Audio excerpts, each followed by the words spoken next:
پارتی دیموکراتی کوردستان بە درێژایی مێژووی خۆی بەردەوام شەڕی کوردی کردووە.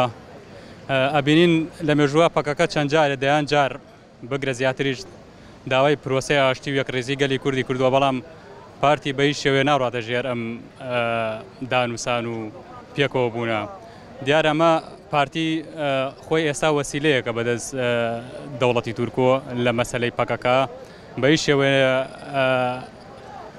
ڕێ نادا نە بە لایەنە سیاسیەکان نە بە حزبەکەی خۆی کە بتوانێت دانووسانێک دروست بێ، یەکێتی نەتەوەی دروست بێ لە پێناوەی کە کورد مێژووی خۆی دووبارە نەکاتەوە بە ئەوەی کە ئێستا ئەبینن پارتی بە چەکی قورزێریشی کردووە سەر گەریلاکانی پارتی کرێکارانی کوردستان. ئەمەی ئەو ئەیکا جژمنانی گەلی کورد بە کوردی ناکەن. پەکەکەش پێویستە بۆ لەمە دووە سیاسەتی خۆی لە باشوورا بگۆڕێ، بۆ نمونە لە هیچ هێزێک قبوڵ نەکات، چونکە تاکە هێزەکە ئێستا شەڕی ئازادی ئەکات لە ڕۆژهەڵاتی ناوەڕاست پەکەکەیە. خەڵک وەکو گەل پێمان خۆشە دانووسان دروست بێ، بەڵام ئەوە چەند ساڵە ئەزمونمان هەیە لە ئیشکردن بۆەوەی بۆ یەکێتی نەتەوەی، بەڵام هیچ ئەنجامێکی نەبووە. پێویستە لایەنە سیاسیەکان، ڕێکخراوە مەدەنیەکان، کۆمەڵگەی مەدەنی، شەقام قسەی هەبێ بۆ شتە، هەر بیری لای موچە و ئەو ئیمکانیاتە سەرەتایانە نەبێت کە ڕۆژانە داوایەکە تا گەل وەشیار نەبێ، نەگەێتەوە ئاستەی کە داوای ئستۆ بکات لە پارتی، داوای وەستان بکات، داوای ناب بۆ شەڕی براکوژی بکە. ئەم شەڕە هەر بەردەوام و هەر توو لە کێشێ. ماوەی ساڵی ڕابردووەوە تەواوی جوڵەکانی پارتی دیموکراتی کوردستان لە ناوچە سنووریەکان پێمانەڵێ پارتی ئەوێ یاری بە ئاگر بکە، پارتی ئەوێ جارێکی کە شەڕی کورد بە کورد بکات، بەڵام وا دیارە جوڵەکان وا دەرەکەون پارتی بڕال بەدەست خۆی نەبێت، پارتی شەڕی بە وەکالەتی دەوڵەتێکی ئەقلیمیەکات. لە ڕاستیدا هەر لایەنێک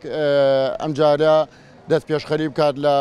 شەڕی ناوخۆ باجی زۆر گەورە ئادات. پارتی دیموکراتی کوردستان بەخێندنەوەی من ئاگدارە لەوەی ئەمجارە باجیەدات، بەڵام لە بەرامبەرەوەی ماوەی چەندین ساڵە پارتی ئەوەی کە ڕایگرتووە هێزێکی ئەقلیمی وڵاتێکی ئەقلیمی ڕایگرتووە، بۆیە پارتی شەڕی بە وەکالەتی بۆکا و شەڕی ئەوە کە ئابووری پارتی دیموکراتی کوردستان بە دەواازە و سنوورەکانی ئەو وڵاتەیە تێپەڕێ، بۆیە لە پێناو پاراستنی ئابووری و سیاسەتی خۆی لە ناوچەکەیە ناچارە شەڕی بە وەکالەت بۆ وڵاتێکی تر بکە و دەست وەربداتە خوێنی براکانی خۆی. مەترسی ئەم شەڕە بەخێندنەوەی من شەڕێکی زۆر گەورەیە، چونکە دەوڵەتی وڵاتی تورکیا با بڵێن لە ئێستا خۆی بەوارسی دەوڵەتی عوسمانیەوە خەون بەوە دروستکردنەوەی دەوڵەتی عوسمانیە بینێ هەمیشە خۆی وەکو مرۆڤێکی باڵا سیر کردووە و نەتەوەکانی تری وەکو مرۆڤی پلە دوو پلە سێ تەماشا کردووە، بۆیە خەونی دروست بوونەوەی تورکێک وەکو مرۆڤی باڵا لە ناوچەکەیە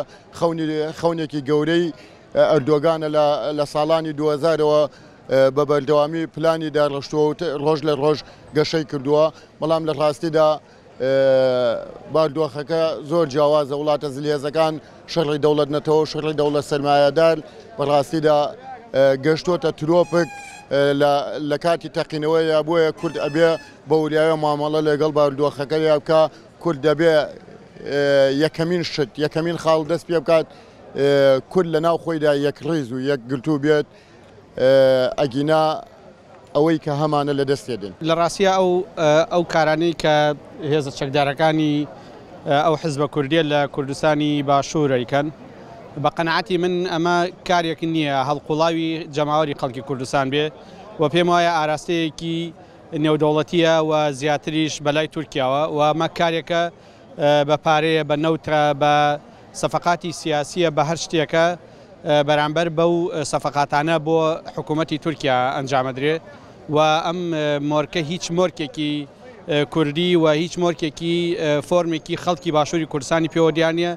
جگە لە ئایدایەکی حزبێکی دیاریکرا و کە پارتی دیموکراتی کوردستانە و من قەنەعەتم وایە هەتاوەکو بەرژەوەندیانە نەپشێڕێنرێ ئەم هێرشان ناڕەوانش کۆتایی پێنایە وەگەر باوەڕی تەواویشمان بەوە هەبێ کە کوردستان یەک پارچەیە و کوردستان بە شێوەیەکی ناعادیلانە لە شەڕی چاڵدێرانەوە دابەشکراوە تاوەکو ئێستاکە ماوەتەوە ئەگەر باوەڕمان بۆ نادادپەروەری هەبێ پێویستە دژ بەم ئیهانەیە و بەم سوکایەتێ بە هەستینەتەوەیە هەڵسینەوە و نابێ چیتی لەمە دووە هەم خەڵکی باشووری کوردستان هەم ئەوانشی لە دەروی کوردستان هەمووانشی لە نێو ئەو حزب دیاریکراوەی کە دش بە بەرژەوەندەکانی خەڵکی کوردستانن پێویستە قوبڵی نەکەن و جارێکی تر نێڵن هێرشی وا دووبارە بێتەوە بەڵام پێم وایە ئەمانە ئیدامەیە بێ تا ئەو کاتەی خەڵکی کوردستان ئەگاتە ئەو پەڕی و